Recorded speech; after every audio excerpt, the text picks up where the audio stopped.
reporting on the games you love by people who love to game. The MMO Reporter Network. You're logging into your favorite game, grinding out some gear.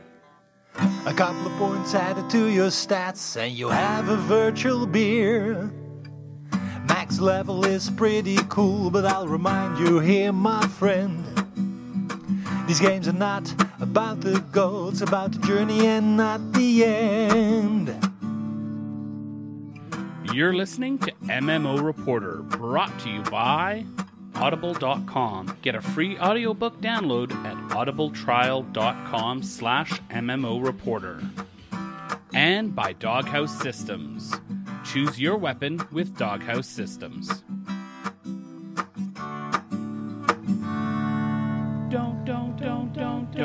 Don't forget about your ults you need to cherish. Each and every little character you've got, no matter what level they're at. Don't forget about your ults you need to cherish. Each and every Hello everyone, and welcome to another episode of MMO Reporter. This is episode 294. I'm Chris, and I'm joined as ever by the ever so awake Mr. at MMO Bill. Bill, are you still with us? Are you still awake? I don't want the drink in the drink. I just want a drink. Oh, what? Hi, Bill. Welcome back to the world of the non-mosquito infested, non-fishing world. You know, you say those things like they're bad, but it was just, I had such a nice holiday, and you know, I have never been, I shouldn't say I've never been, because I have been, but that is the most unplugged I've been for an entire week in almost my entire adult life, I think. I can't remember the last time I was that disconnected. There was no cell signal. There was, we had a generator, so there was a little bit of electricity, but it was just, it was great. It was fun. It was nice. Good family times, and I didn't play anything. I put something in the show notes for you. Yeah, I saw that. Here, I'll fix it. I'm going to change, because I said Fishing Planet ? Yay, I see we're thinking the same thing now, Bill. Put Fishing Planet IRL. We're so funny. Yeah, so I went out, did some fishing, was quite successful. I think we only had one bad day of weather, and lots of mosquitoes, but, you know, that's life. Did you catch all the fish? No. Some of them, actually, 2 fish stole my lures. I had 2 line breaks, and they were the biggest fish ever. I'm pretty sure they would have been personal records. Yeah. Actually, I know for a medical fact, because we actually had one right up to the net, and it was actually bigger than anything else I'd caught, and it snapped off right at the side of the boat. And we lost you, Bill. There. Oh, no, wait. Are you sure it's you losing me, or me losing you and not you losing me? I'm pretty sure it's on your end, Bill, but that's okay. I'm going to say that you caught the biggest fish in the world, it made it, and you're now going to be in the Guinness Book of World Records. Yes, we agree? Sounds accurate, yes. Good. So this is me probably needing new fiber optic internet, right? I agree. Yeah. As for me, I did do some wowing with Darren last Wednesday night. So we played some WoW and had some fun. We went through, actually, LFR for the majority of all of the night. We just LFR'd all night. I got a crap ton. I got 180 million artifact power. Wow. So I did pretty well that night. What raids did you do? All but the end of Nighthold, I think. Oh, okay. So we got through a lot. No, all but the end of... Oh, no, is Nighthold the newest one? Nighthold's the newest one, isn't it? Yeah. For the moment. For like the next 3 hours. Yeah. So anyway, so that was a lot of fun. Nice to get a ton of artifact power, and I tanked almost everything, and I didn't suck, which is always nice. It's nice when you're not horrible. And most of my time, though, that's not spent in WoW or doing any sort of grinding out of of gear, of loot, of anything like that has been spent in Morrowind, and I have been streaming a lot of Morrowind. Did that Saturday and Sunday mornings for a few hours, and those will be up on video on demand if you want to see those streams. I also played my first Battleground in ESO on my Warden, and something really horrible happened, Bill, and this is going to taint my experiences in Battlegrounds for the rest of my life in ESO, because we absolutely destroyed the other teams in my first match. And unfortunately, it made me feel like I was really good at PvP. And have you been disabused of that yet? I played more PvP after that, and I died. Oh, so much. I think I won one match, came in second another time, and lost every other time.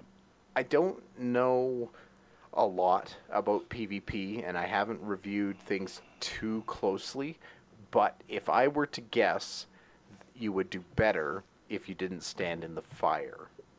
I did, and I think it's actually coming up on the video that I'm going here. I was just backing up because my Warden is range. Here I go, into the lava. That was dumb. So I've streamed it a bunch, and I'm about, I don't know, 6 or 7 hours in. And based on my map completion so far, based on how quickly I've gotten through the map, and looking at the geography that I've got left to cover, I'm thinking maybe I've got 2 hours left of content, of the story content, of the main questing content and stuff like that.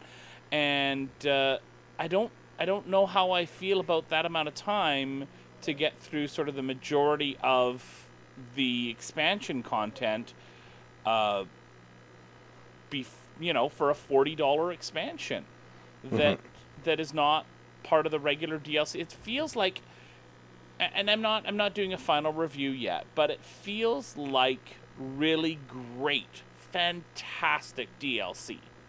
And the reason I use the different terminology is because ZeniMax uses the different terminology. DLC comes free for ESO Plus members. If you pay a subscription, you get all the DLC for free, or you can buy it for crowns. They classified this as an expansion, not DLC, so everyone had to pay for it if you wanted to get it. And it doesn't feel like it's worth that at this particular junction. I don't know if I'm at the point where I can say that it's worth more than the other DLC. So that's kind of where I'm at with that. Having a lot of fun, though. Like I said, it's quality content. It's absolutely quality content. So I don't think anybody who spent the money would be like, oh, what a waste of my money. This is stupid. I shouldn't have spent any money on this. So that's a judgment call for people to make. Well, and Bethesda on top of it all, too, and I realize ZeniMax is not Bethesda, but they are a little bit, is getting quite a bit of flack for their DLC announcements and their rebranding of Skyrim at E3 this year. Like they're making a big push about just re-releasing Skyrim for every system and concept that comes around. Right. And yeah, I think justifiably they're catching some flack for it. So. And didn't I read somewhere that they're looking at paid mods again? Yeah, that's the big part of it, is that they're not innovating, they're not bringing anything new to the table or anything exciting like that, but B, they're trying to go back 2 or 3 years for a system that they were absolutely panned for.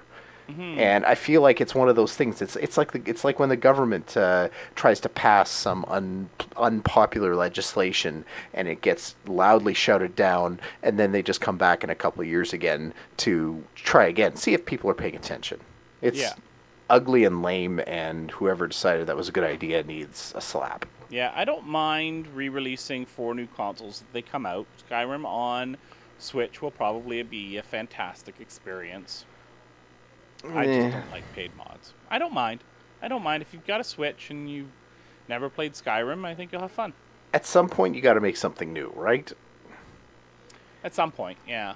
But really, who does that nowadays? Come on, new content. Hello? Oh, I think we got a show full of stuff. I think just about every story is something new coming out. That may be absolutely and 100% true. Okay, let's first, before we move on to all of that news, talk about our wonderful patrons over at patreon.com/MMO Reporter. Much appreciated, all of you, for helping keep the lights on here at MMO Reporter. I've just sent out the first box to our next editor level patron, who gets a bunch of swag and stuff from us. So sent that out. So thank you very much for being a supporter of the shows.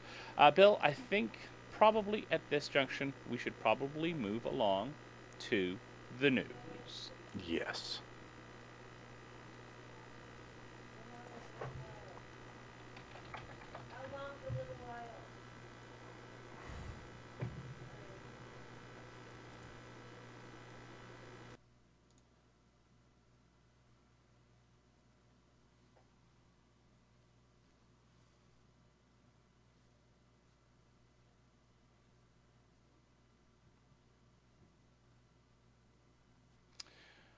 Bill, it is that time for E3. This is a little bit of a noteworthy E3 in that I believe this is the first one where E3 has been available and open to the public, if I am correct. So there were public tickets that were sold, turned it into a little bit more of a convention, and boy, was there lots of news done. So we're going to go from probably the most MMO-ish thing through to some less MMO, but still stuff that we feel will really resonate with all of you, our listeners. We're going to start with Elder Scrolls Online, since we've been talking about that, and they just announced 2 new DLC. Now, this will be DLC, as in it comes with ESO Plus, the first of which is the Horns of the Reach, which in that one will have 2 new dungeons as part of it, Falkreath Hold and Bloodroot Forge, as well as new items and achievements. It is going to be free for ESO Plus and available for crowns, and it is going to release in August. The second one is Clockwork City, where players will be going into Sothasil's lair. Promises 10 hours of fresh content and releases quote-unquote later this year. And they're also announcing some new updates to the base game, some new homes, crown crates, and events, and Morrowind players only, because one of the things that was split off with Morrowind was Battlegrounds. Those who did not purchase Morrowind do not get Battlegrounds. They only have Cyrodiil as their regular PvP. Morrowind owners will get a new Battleground map and rule set. So lots of updates coming for ESO. Kind of exciting to see all this stuff, especially as I'm getting more and more into ESO and enjoying that game a ton.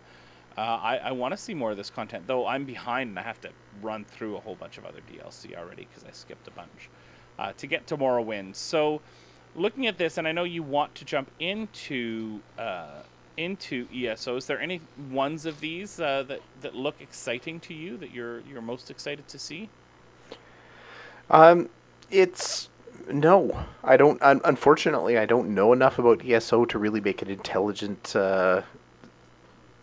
comment to say, Yeah. oh, this is exciting, this is not, this is exciting, this is not. I mean, new dungeons are good, new items are good, but when you haven't really played very much, it's all new anyway. So, so I don't know. Maybe the new homes and the housing stuff is going to be kind of appealing, but again, the stuff that's there is already new to me. I know I'm excited for Clockwork City. I got very excited doing a dungeon the other day. I think it was Sunday morning, and going into some dwarven caverns, and there was it was a musical challenge. It was, you had to sort of a pipe organ, and you had to get the notes in the right order. So that was a lot of fun.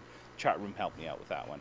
And cool. yeah, it was a lot of fun, and just some of the visuals there were quite stunning. So I think Clockwork City is what I'm most looking forward to. I love running dungeons, though. So 2 new dungeons, yeah, I'm there. That would be really, really cool. Again, they're continuing to split the population with Morrowind, getting new stuff that non-Morrowind players will not get. And my issue, I think, compared to other games is With every other game that I played with expansions, it was the next step. If you were playing the game actively, maybe you didn't get the expansion right away, but it was a given that if you're still playing the game, you're going to get the next expansion. And it was a tiny part of the community that did not do that. With the way that ZeniMax has set itself up with ESO, everything is so self-contained that not everyone does all the... Like, I'm sure the regular players do that, but there's not the same progressive need. There's not the same progression. Oh, you want to get to the new part of the game where the new mechanics, the new, the Legion invasions, all that sort of stuff are. Mm-hmm. Well, you need to get the new... No, they've got these new different stories and these different areas and these different things that you can do, but it's not a linear path. And so I think of any game that might have a split population base based on content releases, I think ESO, as far as an MMO, would be the most. It's very much like not getting a season's pass for Battlefront, right? You're splitting the community like that. It's more akin to that than regular expansions in MMOs. That's my thought, at least. What do you think about that?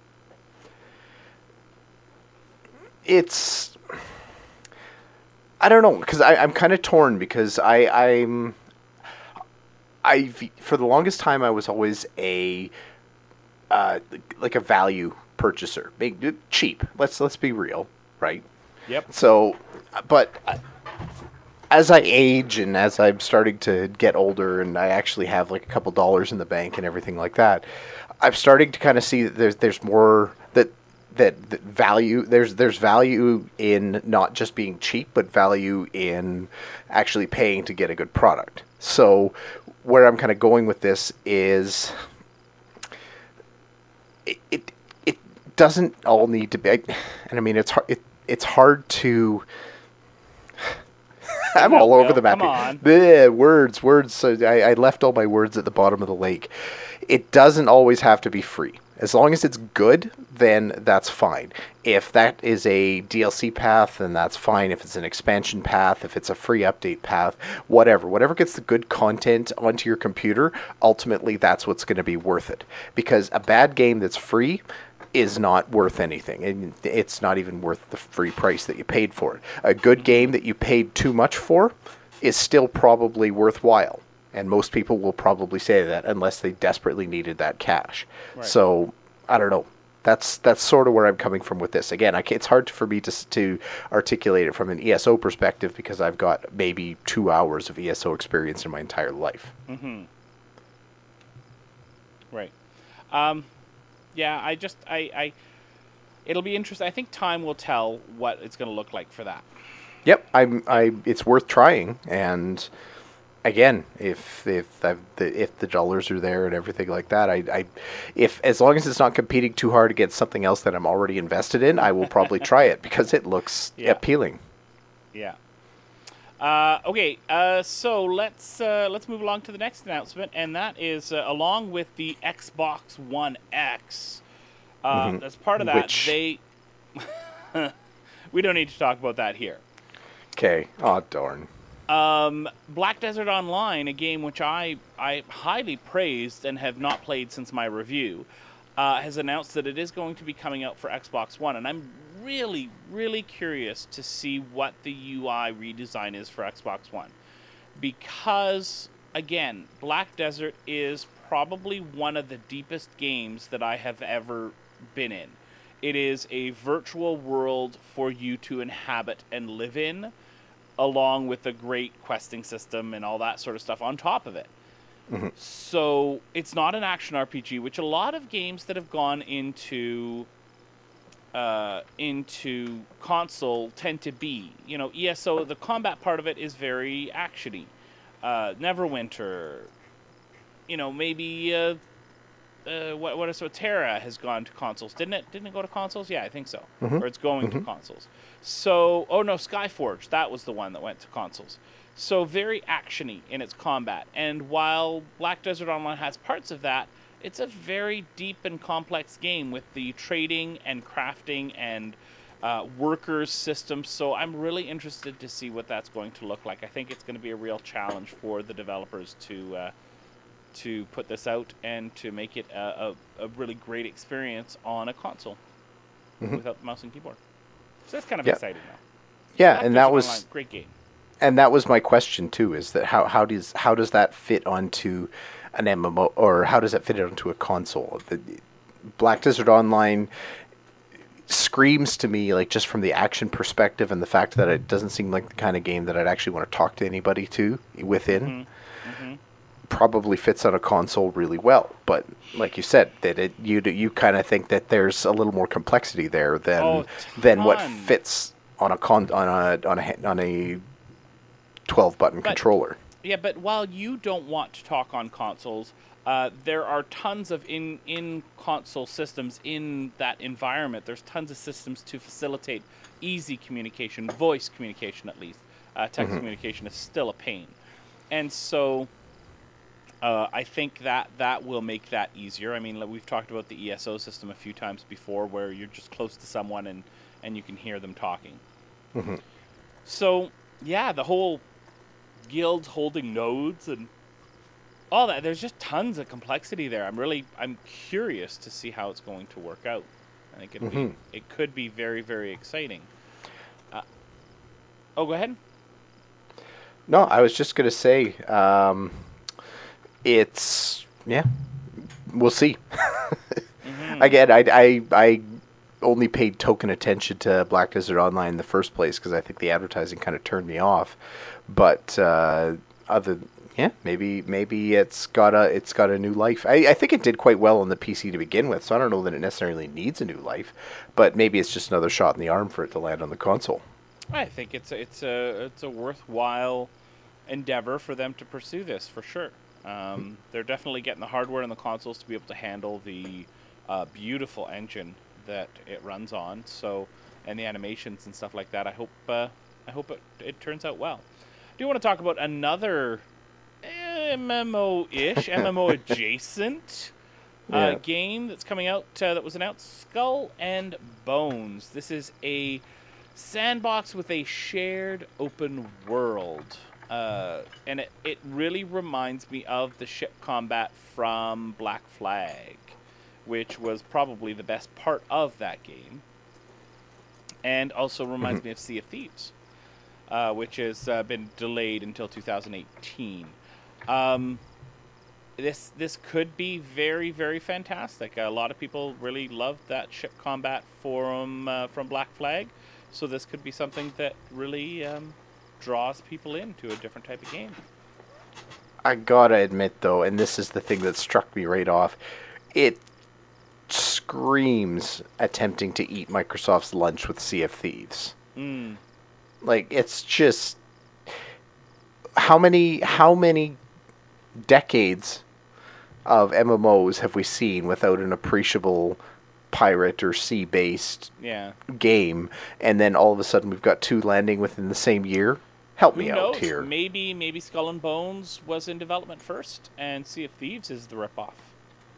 Well, hasn't Sea of Thieves been slowly making the rounds for like 2 different years or 3 different years of shows now? Yeah, wow. Yeah. I mean, I know you want to throw benefit of the doubt, but nothing. Maybe. Yeah. Okay, moving on to the next one, and I think this is probably, most likely, the most beautifully stylized game that I think I have seen in such a very, very long time.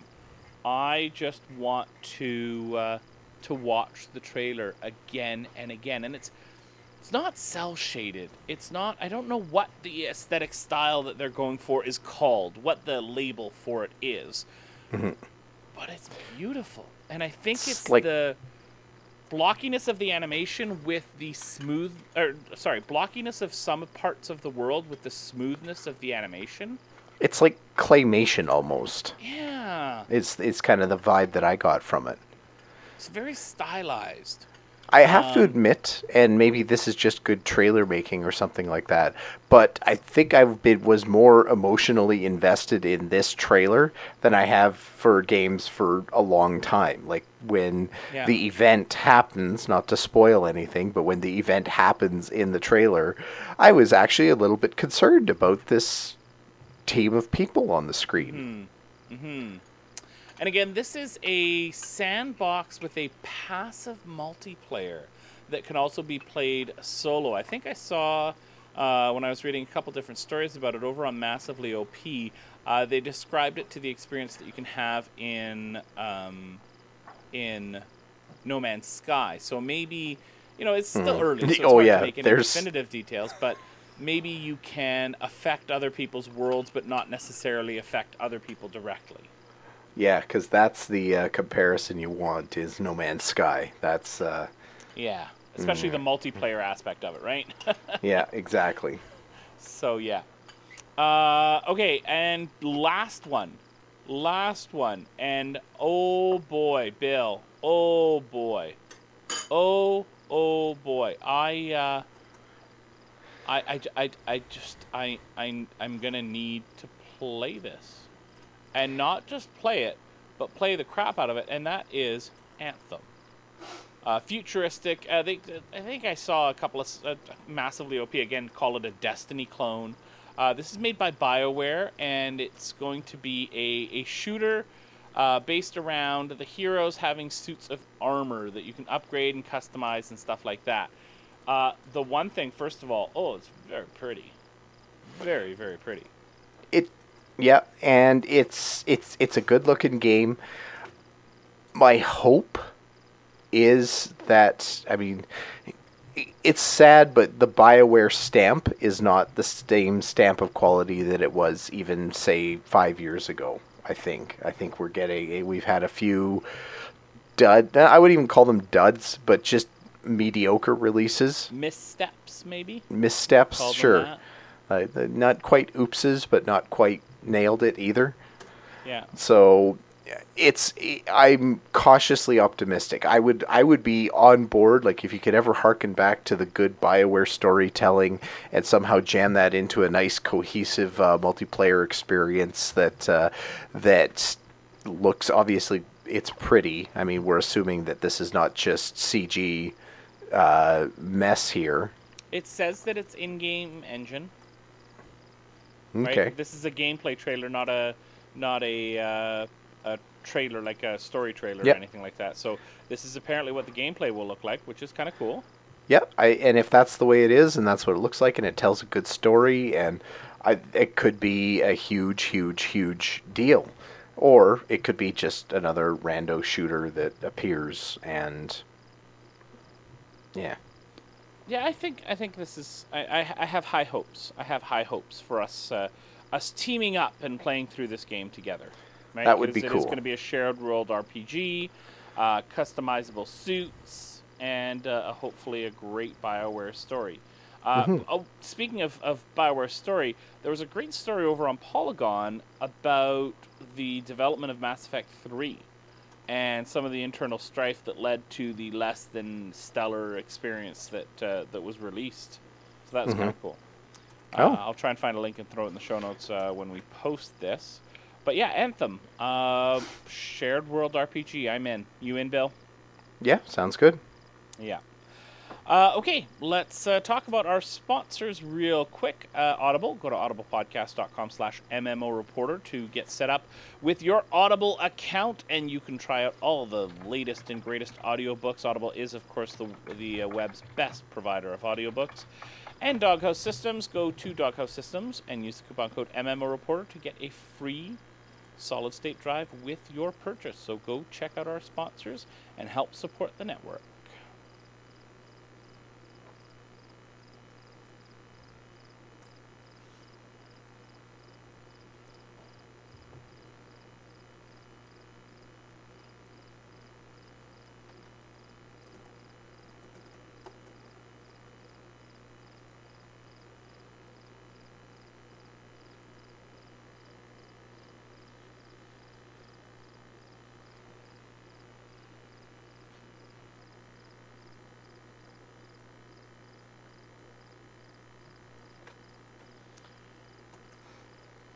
All right, we're going to take this segment and just go right into quick mentions, which we had such a long first segment in talking about E3 announcements.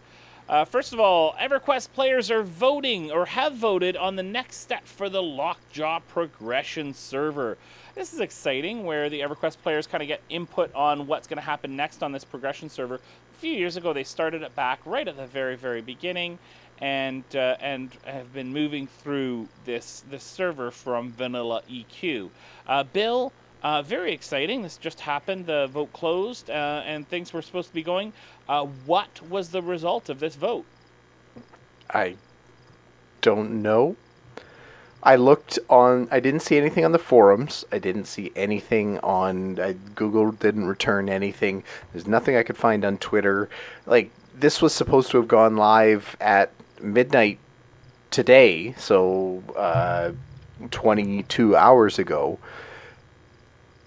But there's no indication about whether the vote passed or not, and that just seems weird. Now, it was like, because it's a progress. Like, because the server is designed. Like, here's my feeling on this. And this just feels dumb. The server is designed to be a nostalgia server. It's to give people a chance to kind of experience the EverQuest that was. So if you're going to throw that vote out there, like, that you should report either way, and either way should be good news. Either people are having so much fun with the server frozen at a certain amount at a certain time and really enjoying this level of EverQuest, that should be a win, or people have progressed and feel comfortable and they want to move on to the next level of EverQuest because they feel like something better is on the horizon. That's a positive as well. So either way, like, they would have known at midnight today whether it happened or not. No news post, no forum post, not even players on the Lockjaw server that have said, yay, Planes of Power, or, oh, yay, no Planes of Power. I don't get it. Like, I know EverQuest has been around for a while, and it might not be the highest population game out there, but somebody's got to say something, right? Good job, Daybreak. Okay, I guess we're not getting anything there. What we are going to be getting, though, if you play Neverwinter, is some dinosaurs in your fantasy MMO. Tomb of Annihilation, the latest expansion, will add a new jungle zone with dinosaurs. Roar! You want a dinosaur, don't you, Bill? I can't understand why. Like, you've read the monster manual for D&D, right? Yeah. Oh yeah. Is there not enough interesting stuff in there? Like, do you need to actually get prehistoric? We've already fought all those things in Neverwinter. Every single one? Oh, totally. Every single one. Yeah. Yep. Totally. Okay. Well, then I guess dinosaurs are next. What comes after dinosaurs? Aliens. Bacteria. Aliens. Proto single cell organisms floating around in the goo. Okay, moving along from there. Speaking about floating around in the goo, if you were around back when dinosaurs roamed the earth, you might have played RuneScape. There's actually a fairly active RuneScape community still as the game continues, and there's plenty of people always playing RuneScape on Twitch. So it is still a popular game, and if you do play RuneScape, the new Menaphos expansion has been released. We'll have a link. We'll have the press release in the show notes. But hey, more content for RuneScape. That's getting up there in age as well. I like this, actually. This is kind of cool that even after 12 years, there's a long-standing mystery that they can unlock and give people a little bit of exposition for. Like, it's hard to get exposition for a game that's 12 years old. Yeah. It's pretty cool. All right. Last one. Last quick mention here. Gigantic has their state of the game. Now, Bill, I know you are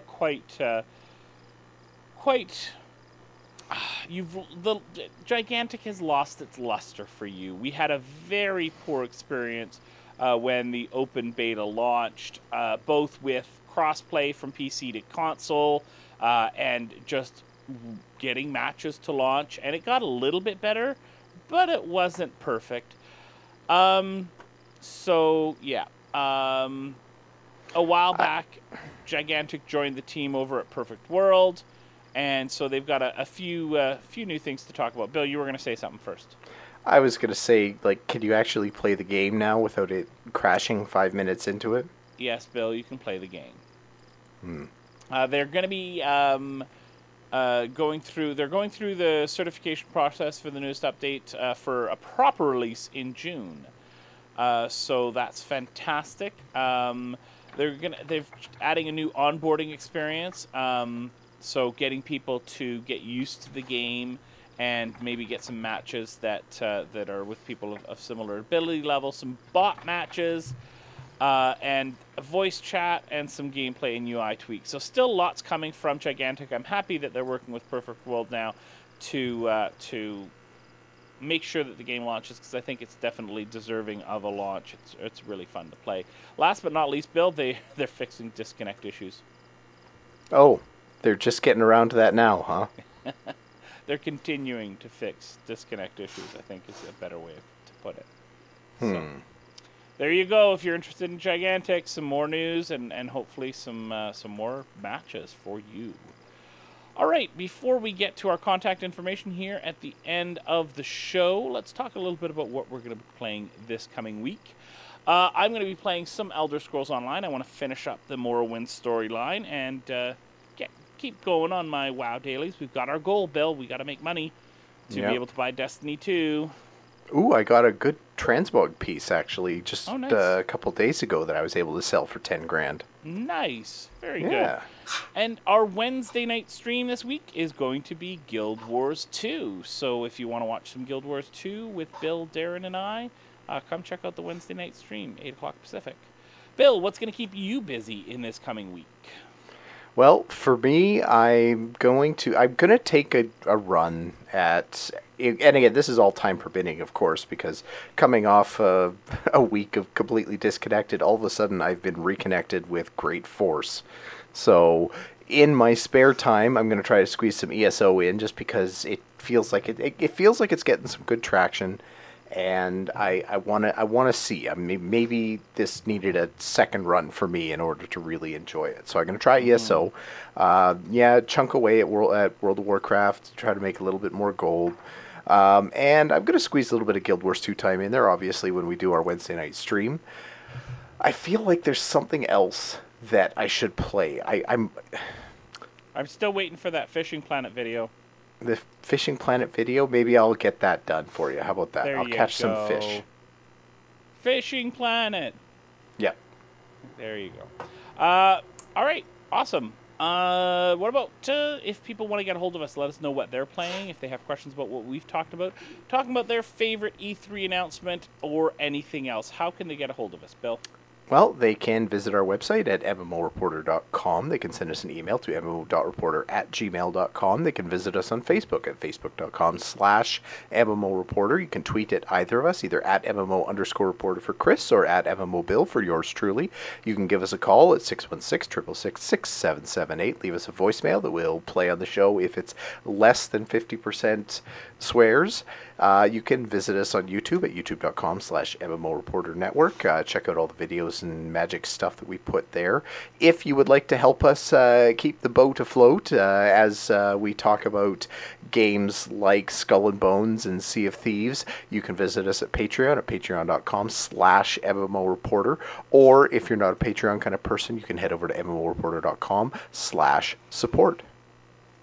Awesome. Well, thanks, Bill, for another fantastic and fun show. As always, a pleasure recording with you. It was a pleasure. And thanks to our wonderful, if quiet, chat room who popped in and out as we recorded. Really appreciate you coming out to hang out with us. Thanks to everyone who watches the videos, downloads the podcast, or consumes the show in the many different ways that you can do that. We really appreciate it. And of course, thanks to all of our patrons. We hope that you come back and watch or listen to next week's show. But of course, most importantly, we hope to see you in game. Don't forget about your ults you need to cherish.